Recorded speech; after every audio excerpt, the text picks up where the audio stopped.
sundan pa yan. Meron pa ritong cinema title na Si Kundamano. Gumanap siya rito as Owen. Yung alam natin lahat. Kasama rin to sa actually isang words na binanggit niya sa kanyang kanta. Baing liwanag sa dilim. Yan. Tapos noong 2010, nasundan din to. Napanood natin si Rico Blanco doon sa pinikulang Immortal. Isa to sa mga teleserye nung ABS-CBN noong 2010. Oh, parang medyo naliliwanagan na ako. Ano yan?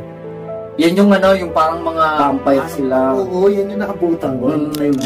Muntik mo, napakarami pa lang ginalaban ni Rico Blanco na mga hindi lang teleserye, pelikula. Talagang pinasok niya pala talaga yung showbiz at music. Pinagsabay niya kaya yun. Actually, napakahirap gawin nun pero ibang klase kasi si Rico yun.